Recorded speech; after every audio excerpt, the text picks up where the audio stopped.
할렐루야. 하나님을 찬양합니다. 그리고 본 강의를 경청하러 오신 여러분 모두를 사랑하고 축복합니다.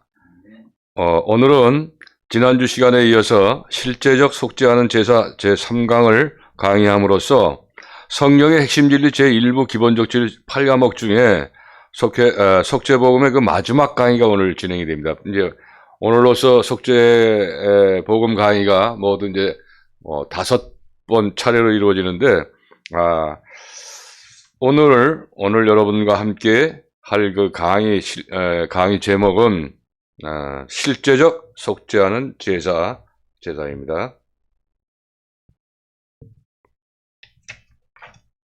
자, 오늘은 그 실제적 속죄하는 제사 목차 대지 중에서 제2대지, 이제 1, 2대지로 나눴었는데, 지난주에 이제 1대지는 강의를 했고, 이제 오늘은 마지막으로 이 실제적 번제에 대해서 이제 강의를 하게 되는데, 이 실제적 번제 목차는 하나의 대지로서 제사 준비와 번제 드리는 과정에 대해서 강의를 하도록 합니다.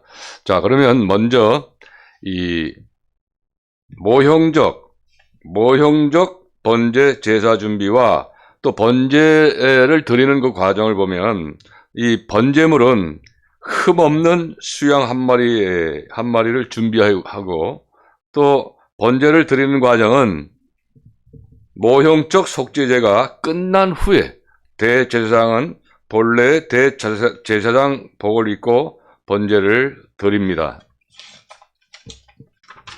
자, 그런데 실제적 번제 제사 준비와 번제를 드리는 과정을 우리가 살펴보게 되면, 먼저 이 번제물은 거룩하시고 의인이신 예수님을 말씀하죠.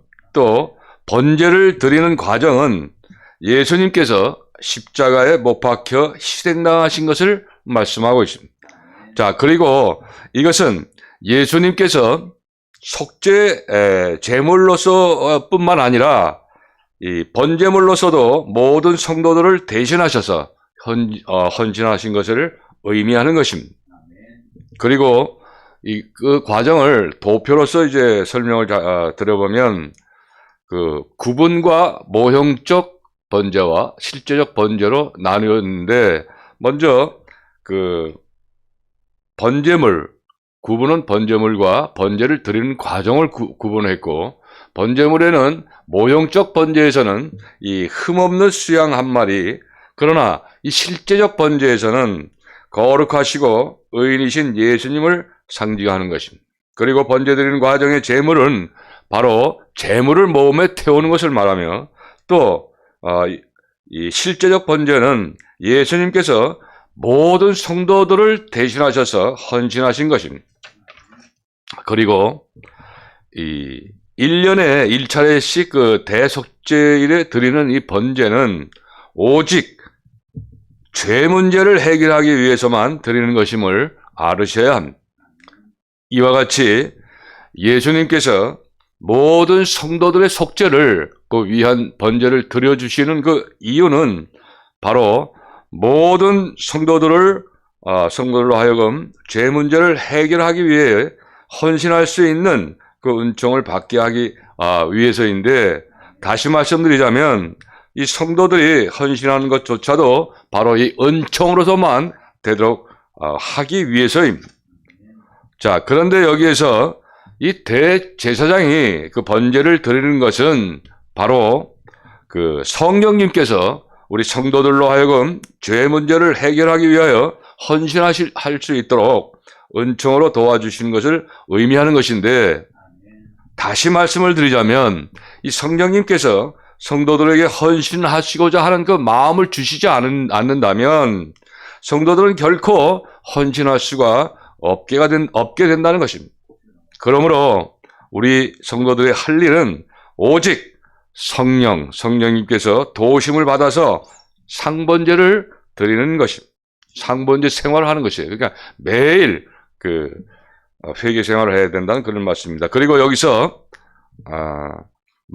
말씀하는 그 헌신은 그 앞에서 그 이미 말씀드린 바와 같이 이 성도들이 교회에 나가서 이 전도를 하거나 또 구제 생활을 한다거나 또 봉사를 한다는 것 등 이 모든 그 헌신을 말하는 것이 결코 아니에요. 오직 우리들의 죄 문제를 해결하시기 위해서만 헌신하신다는 것입니다.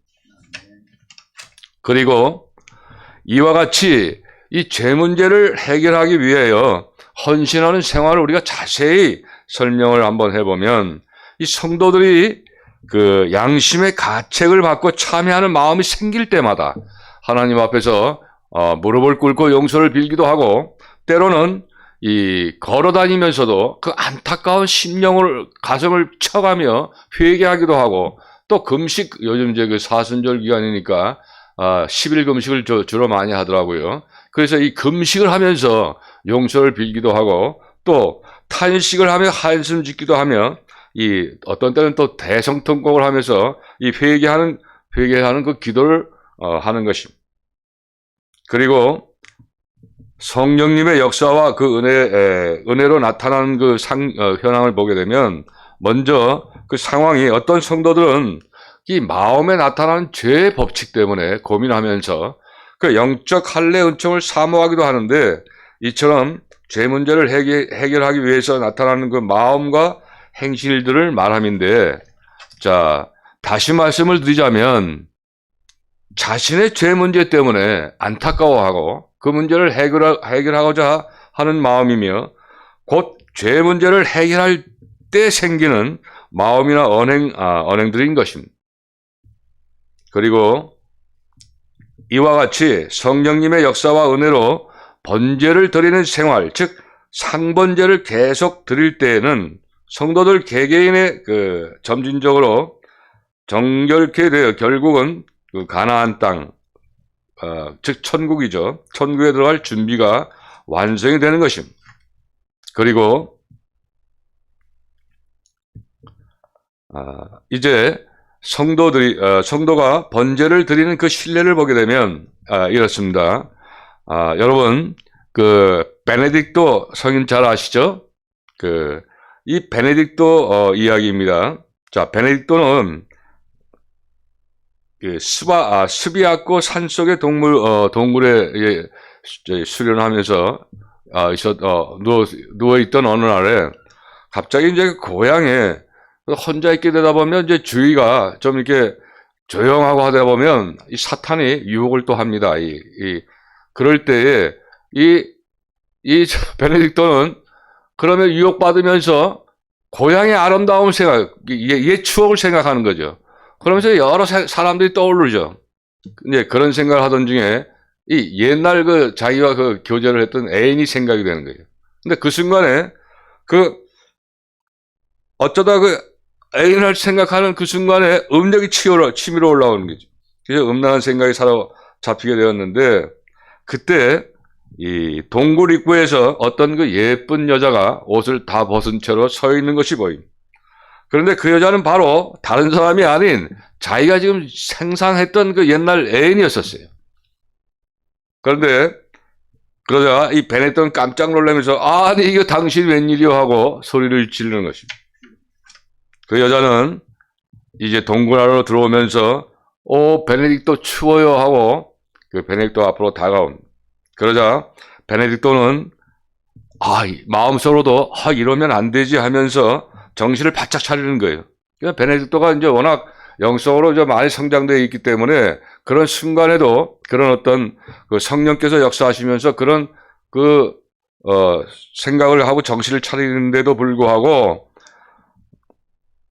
그러다 보니까 자기 겉옷을 벗어서 벗은 그 자기 애인의 몸을 감싸주는 순간에 이 베네딕토의 그 마귀의 유혹에 당하는 것이죠. 그러면서 여자 그 옛 애인이 또 춥다고 하다 보니까 자신도 모르게 안아버린 것이죠. 그러면서 베네딕토는 처음에 고개를 돌렸지만 그 어느 순간 그 여자의 나체를 보고서 그냥 껴안아버리게 되는 것이죠. 사실 이 남자에게서 가장 참기 어려운 것이 음란이에요. 음란, 교만하고. 그런데 그러자 그 순간 그 여자는 그 옛 애인은 마귀로 변하는 것이죠. 즉 마귀의 유혹을 당한 거니까 당연한 것이죠. 그러나 변해가지고 동물로 이제 밖으로 연기처럼 살아나가 버리는 것이죠. 자, 그때 동굴 속에는 기분 나쁜 마귀의 울음소리가 계속 들렸습니다. 그 순간 그 여자가 마귀였다는 것과 자신이 그 마귀의 유혹에 넘어갔다는 것을 깨달은 이 베네딕토는 크게 후회를 하면서 동굴 밖으로 뛰어나가서 그 산속에 있는 그 가시동굴 숲에 들어가서 기도를 하기 시작합니다. 날카로운 그 가시가 그 베네딕토의 온몸을 푹푹 찔러버리자 나중에는 더욱 찔리도록 일부러 뒹굴르면서 애통하며 기도하는 것이었습니다. 그 모습은 차마 눈뜨고 볼 수 없을 정도로 처참하죠. 막 피를 흘려가지고 비투성이가 됐으니까 뭐 누구 보는 사람도 없고 자신이 이렇게 이제 그 처참한 모습을 보면서도 회개를 하는 것이죠. 자, 그래서 베네딕토는 자기 몸에서 피가 낭자하게 흘러내렸고 눈에서는 참의 눈물이 이제 쏟아졌습니다. 자, 이와 같이 베네딕토 성인이 자기가 참여하는 모습은 바로 그 번제를 드리는 것을 보여주는 아주 좋은 모형입니다. 자, 그리고 순간 아차하는 그 죄를 범하였어도 그 양심의 가책을 받고 철저히 그 회개하는 이 모습은 바로 이 성령님께서 베네딕토 성자에게 죄 문제에 대해서 헌신하시고자 하는 그 마음을 그 베네딕토 안에 계셔서 그 마음을 일으켜주시기 때문에 나타난 것이죠. 회개를 하겠다는 그 참의 회개의 그 욕구가 나타난 것이죠. 자, 그리고 이때 성령님께서는 사죄 은총을 공급해 주신 것이죠. 그래서 이 베네딕토에게 용서받는 그 확신과 새로운 소망을 주신 것입니다. 그래서 이와 같이 성도들은 아무리 조그만 죄라도 자신이 안타까워하면서 정말 자기 의지를 하나님께 드리면서 용서를 받고자 할 때에 자신도 모르게 성령님께서 도와주셔서 철저하게 회개를 하게 되는 것입니다. 저도 회개를 많이 해봤지만 이 회개도 내 능력으로 회개하려면 회개 잠깐만 눈물 흘렸다가 말게 돼요. 그러나 성령님께서 회개를 주관해 주셔야 그래야 참의 회개가 되는 것입니다. 그러니까 우리가 회개하는 것조차도 하나님의 은혜가 아니면 안 된다는 거예요.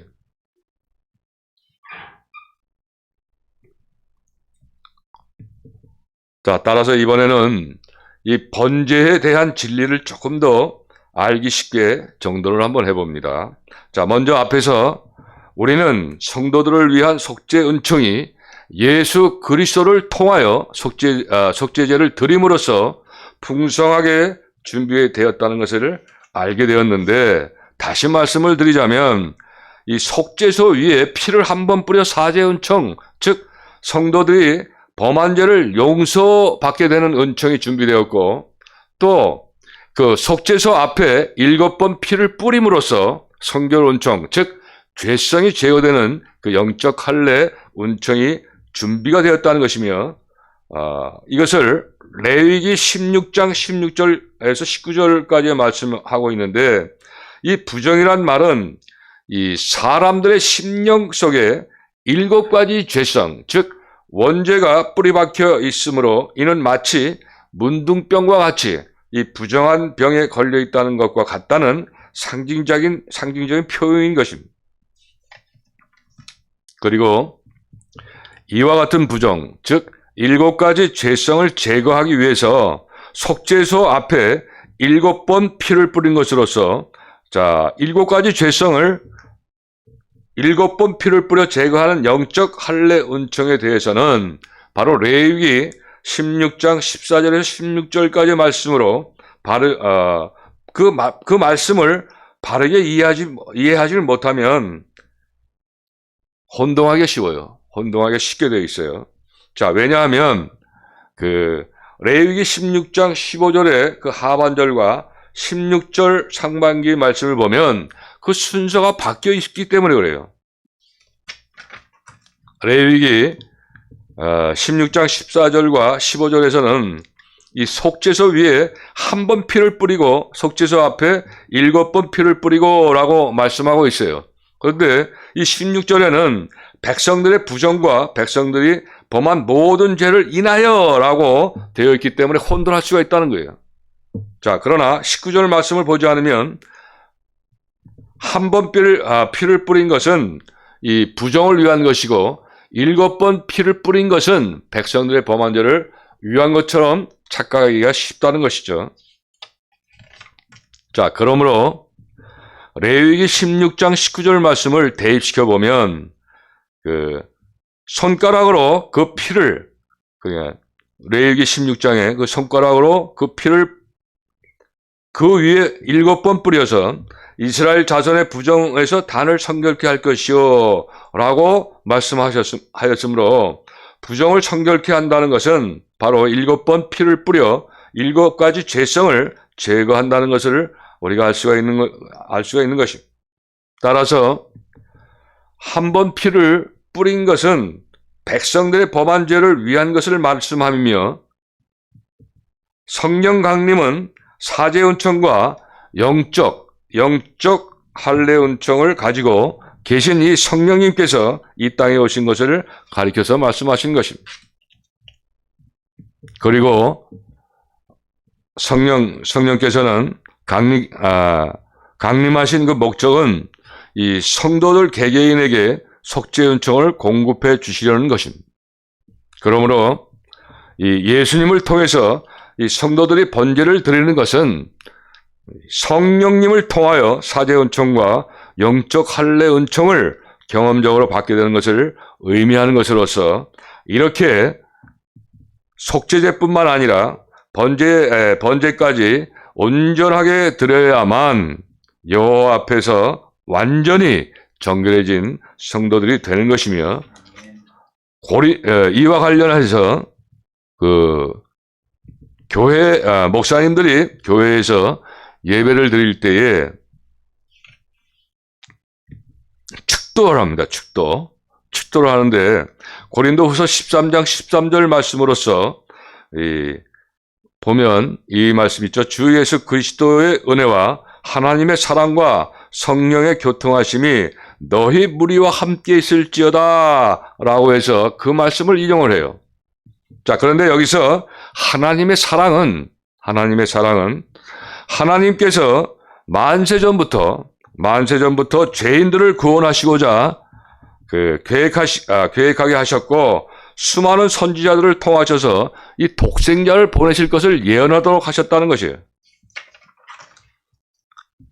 그리고 예수 그리스도의 은혜는 이제 예수님께서 하나님의 계획하신 대로 이 땅에 오셔서 십자가에 못 박히시고 부활 승천하여 준비해 주신 속죄 은총을 가리켜 말씀하시는 것이며 성령의 교통하심은 성령님께서 성도들에게 사죄 은총과 영적 할례 은총을 전달해 주시는 사역을 하신다는 것입니다. 다시 말씀드리자면 성령님의 교통하심을 통해서 이 성도들은 번제를 드릴 때마다 사죄 은총과 또 영적 할례 은총을 공급받는 것을 말씀하신 것입니다. 그렇지만 이 성령님의 그 교통하심은 물론 그리스도 안에는 수많은 은혜가 있는 중에 가장 중요한 것은 바로 속죄 은총을 말합니다. 속죄 은총. 그래서 이 축도의 의미를 우리 정리를 한번 해보면 세 가지로 되어 있죠. 하나님 사랑과 그리스도의 은혜와 성령의 교통하심. 그러면 먼저 하나님의 사랑은 죄인을 구원코자 하신 그 계획하심과 독생자를 보내실 것을 예언하신 것을 말씀하는 겁니다. 그리고 예수 그리스도의 은혜, 이 은혜는 은혜 중에 가장 중요한 은혜인 바로 이 죄 문제를 해결하는 속죄 은총을 준비해 주신 것을 의미합니다.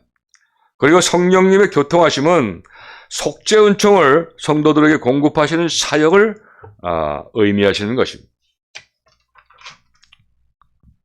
자, 다음은 이 축도에 관한 예화를 살펴봅니다.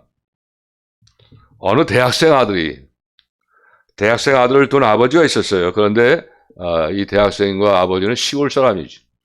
시골에서 과수원을 아버지가 경영을 했는데 이 아버지는 그 공부하는 아들을 위해서 모든 것을 아끼지 아니하고 희생하였으며 특히 이제 학비나 용돈 등을 비롯해서 이제 유학 나와서 서울에 나와서 하니까 뭐 돈이 많이 필요하겠죠. 그러니까 이 모든 것들을 공급해 주려고 이 아버지가 그 어려운 비바람이 몰아치거나 뭐 폭풍이 불거나 이래도 뭐 병충해 때문에 노양 뿌려가며 뭐 괴로움을 모든 것을 다 여러분 농사하기 얼마나 힘듭니까? 그런 어려움들 다 무릅쓰고 이 대학생의 그 아버지는 열심히 일을 하죠. 자, 이와 같이 아들을 위해서 희생적으로 수고한 결과 결국은 이제 가을철에 사과, 배나 이런 수확을 많이 하죠. 그래서 이 과일들은 바로 아버지가 아들을 사랑하기 때문에 준비해 놓은 은혜라고도 할 수가 있는 것입니다. 예를 들자면 하나님의 은혜라고 우리가 해석할 수가 있어요. 그런데 이렇게 좋은 과일을 많이 준비해 놓기만 하면 무슨 소용이 있겠는가 하는 거죠. 그 아버지는 그 수확한 과일을 사랑하는 아들에게 공급해 주는 것이 정말 공급을 해주는 것이 중요한 거 아니에요. 그죠? 다시 말씀드리자면 이 과일들을 팔아서 돈으로 만들어서 송금을 시켜주고 그래야만 학비도 내고 그 아들이 필요에 따라 사용할 수 있는 것이기 때문에 그렇기 때문에 아버지가 이 과일을 팔아 송금하게 되면 그 우편 배달부를 통해서 사랑하는 그 아들에게 공급되는 것처럼 바로 이 축도 예화를 분석해 봐도 우리는 하나님의 사랑과 그리스도의 은혜와 성령님의 교통하심에 대하여 쉽게 이해할 수가 있는 것이죠. 그러니까 이 대학생과 그 아버지의 그 관계에서 그 대학생이 필요한 모든 것을 공급해주는 그런 예화를 봐서 우리가 이 축도에 대한 그런 축복에 우리가 알 수가 있게 되는 것이죠. 자, 이것은 아버지가 아들을 사랑하기 때문에 희생적으로 일을 하여 많은 과일을 수확한 것은 바로 하나님의 사랑 때문에 이 예수님께서 십자가 희생으로 속죄 은총을 준비해 놓으신 것을 가리켜 말하는 것입니다. 그러나 만약에 아버지가 이 수확한 과일을 팔아 돈으로 바꾸어서 아들에게 배달해 주지를 않는다면 아무런 소용이 없는 것처럼 예수님의 속죄 은총도 이 성도들에게 배달이 되지 않는다면 아무런 소용이 없는 것이죠. 현실적으로 말하면 그렇다는 것이죠. 자, 바로 이러한 속죄 은총을 성도들에게 배달해 주기 위하여 성령님의 그 교통하심이 필요한 것입니다. 다음, 속죄 은총을 성도들의 실제 생활에 적용하면서 이 구원이 완성될 때까지 진행되는 과정을 보면 먼저 사랑이 충만하신 하나님께서는 죄인들을 구원하시기 위해 만세전부터 독생자 예수님을 보내시고자 하신 그 계획이 있었습니다. 그 계획을 하셨죠. 자, 그리고 하나님은 그 계획하신 대로 예수 그리스도를 보내주셔서 사죄 은총과 영적 할례 은총을 풍성하게 준비해 놓으셨고, 이렇게 준비된 속죄 은총을 성도들이 번제를 드릴 때, 즉 회개할 때마다 공급해 주시는데, 그것은 바로 성령님께서 성도들과 교통하심으로써 이루어지게 되는 것입니다. 좀 더 구체적으로 설명을 드리자면, 이 성도들이 순간순간 범죄를 하고 양심의 가책을 받을 때나 또 성결을 필요로 할 때, 그때 사죄 은총과 영적 할례 은총을 공급해 주신다는 것인데, 이 속죄 은총을 성도들의 실제 생활에 적용한 그 실례를 들어보면, 아침에 그 남편이 그 아내에게 신경질을 낸 것이라든가, 또 저녁에 속상하게 하는 그 아이들에게 짜증을 내고 또 혈기 부린 것 때문에 순간순간 양심의 가책을 받고 또 이 안타까워하면서 주님, 저를 불쌍히 여기소서, 저를 용서해 주시옵소서 라고 그 참회를 하면 즉시 바로 그 우편 배달부가 그 우편물을 배달해 주는 것처럼 이 성령님께서는 성도들에게 바로 이 사죄 은총을 공급하고 평안을 주신 것인데, 다시 말씀을 드리자면 이 성도들이 참 회개를 하게 되면 내가 십자가와 부활과 승천과 성령 강림으로 속죄제를 드려서 준비된 사죄 은총을 너에게 주노라 라고 하시는 성령님의 감동이 바로 이 성도들에게 주어지기 때문에 성도들은 양심의 가책을 받을 때마다 참 회개를 하기만 하면 용서와 평안을 얻게 되는 것입니다. 여기서 중요한 것은 참 회개예요. 참 회개. 자, 그리고 이와 같은 성령님의 그 교통하심이 계속적으로 이루어지면 성도들은 아무리 지극히 작은 죄까지라도 이제는 철저하게 회개하는 생활이 계속 되게 되는 것이죠. 자, 점진적으로 그러면서 깨끗해지는 것입니다. 내가 거룩하니 너희도 거룩해라 하는 이 말씀이 이루어지는 것입니다. 자, 이것이 바로 성령님의 교통하심으로 자기 행실이 정결케 되는 바로 그 원리인 것입니다. 그리고 성령의 교통하심으로 자기 행실이 정결케 되는 그 원리를 보게 되면 바로 이 성령님의 교통하심, 즉 번제 드리는 생활은 성도들이 출애굽할 때부터 시작이 되는 것을 말씀하시는 것이에요. 자, 다시 말씀드리자면 이 성령께서는 이 속죄 은총을 성도들이 출애굽할 때부터 공급하시고 또 실제적으로 적용해 주신다는 것이며, 또 이렇게 성도들이 번제를 드리는 생활을 계속적으로 하게 됨으로써 죄 문제가 모두 해결되면 이 천국을 상징하려 가나안 땅에 들어갈 준비가 완성이 된다는 것입니다. 그리고 이 성도들이 번제를 드리면서 이 광야 연단 과정을 마치게 되면 마음과 행실이 정결해지기 때문에 영적 할례, 즉 흰옷을 입고 천국에 들어가는 것이며, 영적 할례를 받은 교회 시대에 이긴 자들도 이 땅에 사는 동안 죄를 범하게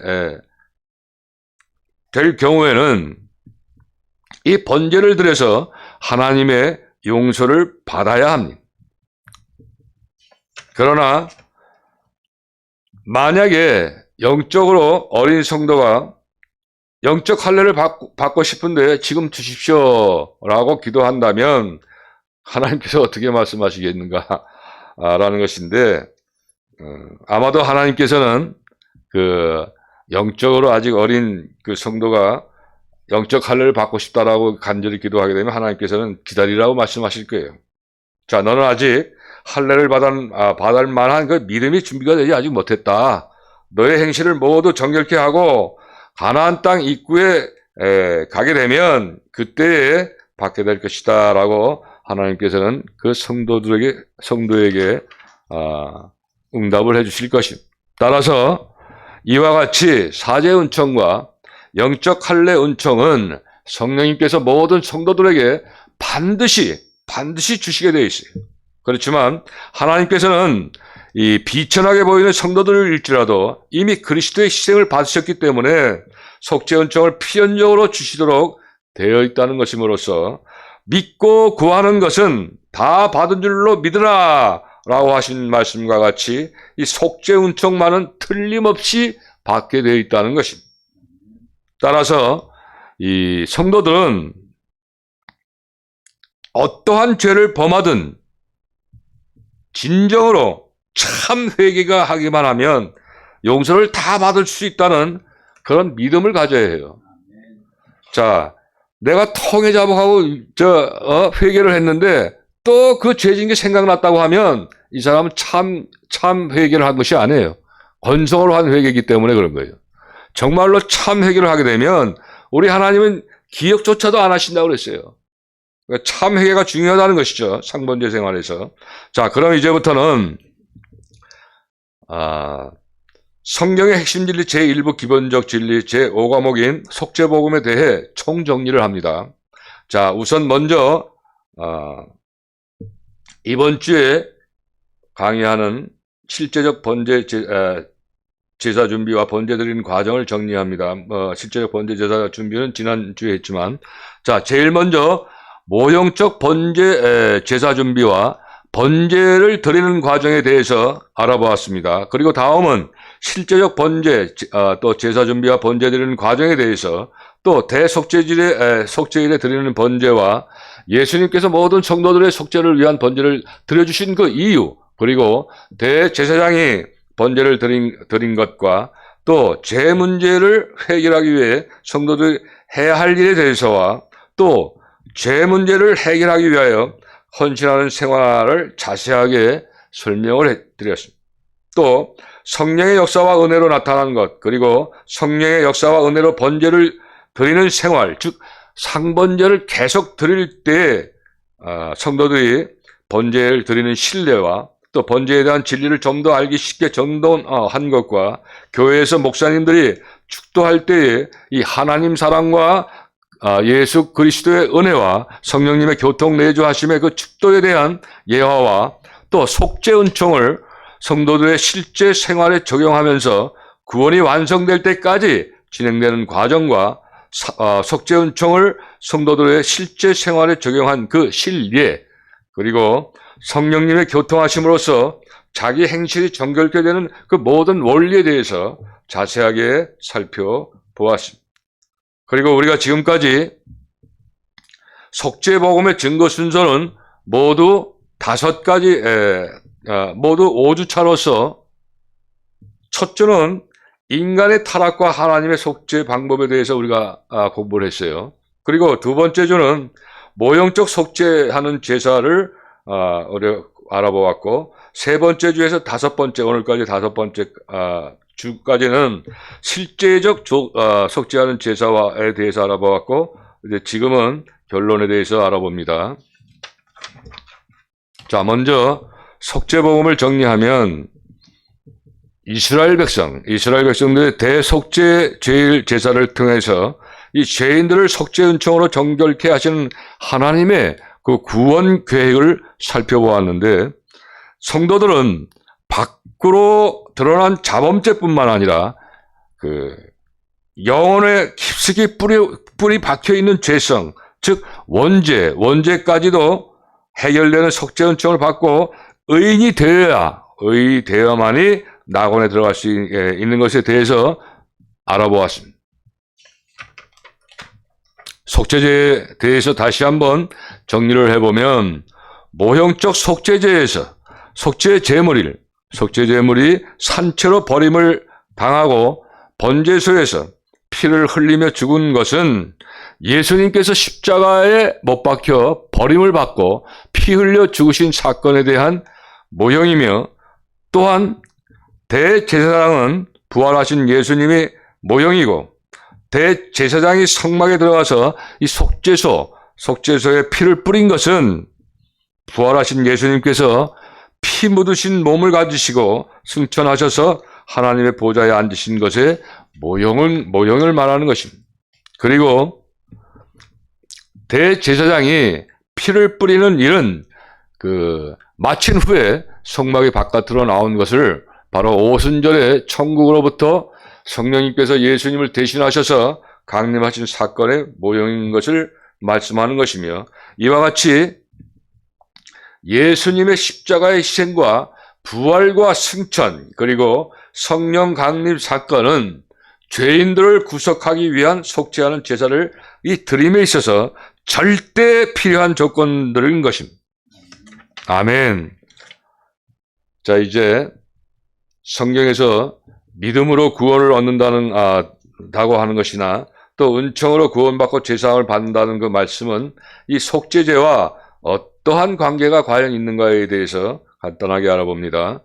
바로 그것은 예수님께서 속죄제를 드리셨기 때문에 이 성도들의 자범죄는 계속적으로 용서를 구하는 가운데에 사죄 은총으로 해결이 되고, 또 죄성, 즉 원죄는 이 행실이 정결케 된 후에 단 한 번 영적 할례 은총으로 해결됨으로써 온전한 의인이 된 후에 가나안 땅에 들어가게 되는 것을 가리켜 말하는 것입니다. 그리고 하나님의 구원 섭리에 대한 모형 진리를 보게 되면 이스라엘 백성들이 출애굽할 때 유월절 어린 양의 피가 필요한 것은 바로 성도들이 불신자 때의 모든 자범죄를 보혈 은총으로 용서받게 되는 것을 의미하는 것이며, 이스라엘 백성들이 40년 광야의 길을 통과할 때에 가나안 땅에 들어갈 준비가 되는 것과 같이 성도들은 이 구원받은 때부터 점진적으로 정결해지는 연단 과정들을 통과하면서 바로 이 어린 양, 예수 그리스도의 어린 양의 피로 자기 옷, 즉 자기 행실을 정결케 하고 천국에 들어갈 준비를 하는 것입니다. 이와 같이 사죄 은총을 힘입어서 점진적으로 행실이 정결케 빠라졌을 때에 가나안 땅 입구에 있는 할례산을 통과할 때, 이때 영적 할례를 받으면 바로 의인이 되는 것입니다. 그리고 이 영적 할례 은총은 7번 피를 뿌려 준비된 것으로서 7가지 죄성의 뿌리가 제거되는 것을 말하는 것이며, 따라서 모든 성도들은 이 할례산을 통과할 때에 예수 그리스도의 의를 상징하는 흰옷을 입고 천국에 들어가게 되는 것입니다. 그리고 이제 이 속죄 복음의 결론입니다. 결론적으로 하나님의 구원 섭리를 보게 되면 이 성도들은 광야의 길을 통과하고 하나님의 나라에 들어갈 때까지 사죄 은총과 영적 할례 은총을 힘입어 자범죄와 또 모든 원죄를 모두 속죄함으로 받고 의인이 되는 것을 말씀하신 것으로서, 즉 행실이 정결하게 빨아지는 것도 바로 우리 예수 그리스도의 보혈의 피로 되는 것이고, 또 죄성이 제거되는 것 역시도 예수님의 보혈, 그거 외에는 우리가 이 정결하게 빨 수가 없다는 사실을 확실히 아셔야 됩니다. 자, 그러므로 이 죄 때문에 드리는 번제, 즉 성도들의 헌신은 출애굽할 때부터 영적 할례를 받고 천국에 들어갈 때까지 계속되는 거예요. 계속. 중단이 아니라. 따라서 우리 이 결론을 정리해보면 이 죄인들을 구속하기 위한 속죄하는 제사에 절대 필요한 조건들이 있어요. 자, 십자가, 예수 그리스도의 십자가의 희생과 예수님의 부활과 예수님의 승천과 또 예수님께서 보내주시겠다고 약속하신 성령 하나님 강림 사건들, 이것이 필요한, 절대적으로 속죄하는 제사에 필요한 조건들이죠. 자, 그리고 출애굽에서 그 사죄 은총과 또 이 사죄 은총은 예수님 속죄제의 번제 속죄 은총을 준비하시는 것이고, 또 광야 40년 사죄 은총과 마음과 행실이 정결케 되는 것은 성령님의 도우시는 공급, 속죄 은총의 공급을 말하는 것이죠. 자, 그 다음에 가나안 땅의 그 영적 할례 은총을 받게 되는 것, 곧 흰옷을 입게 되는 것은 내가 해당되는 것이죠. 내가 상번제적으로 속죄 은총을 적용하는 것이죠. 아까 그 대학생들처럼, 농부 아들 대학생들처럼 내가 속죄 은총을 적용하는 것입니다. 자, 이제 속죄 복음에 대한 총정리를 합니다. 자, 지금까지 우리는 5주간에 걸쳐서 강의를 들었습니다. 자, 모든 죄 문제를 해결하시는 하나님의 방법에 대해서 아주 상세하게 구체적으로 배워왔습니다. 자, 그리고 즉 구약 시대에 모세를 통하셔서 나타내신 속죄하는 제사를 모형으로 하여 이 신약 시대에 예수님을 통하여 실제적으로 드려진 속죄하는 제사에 대해서 자세하게 깨닫게 됨으로써 우리 성도들의 원죄와 이 자범죄를 속죄하는 은총과 진리에 대해서 자세하게 알게 되었습니다. 따라서 이 죄 문제를 해결하시는 하나님의 방법에 대해서 깨닫게 되었기 때문에 바로 요한계시록에서 나오는 자기 옷을 빨고 흰 옷을 입는다는 그 말씀에 대한 진리를 바르게 해석할 수가 있게 된다는 것이죠. 할렐루야. 바라옵기는 이 속죄 복음을 통해 여러분 모두가 교회 시대에 이 땅에서 흰 옷을 입고 생명과를 먹는 성도들이 다 되시기를 예수님의 이름으로 기원을 드립니다. 아멘.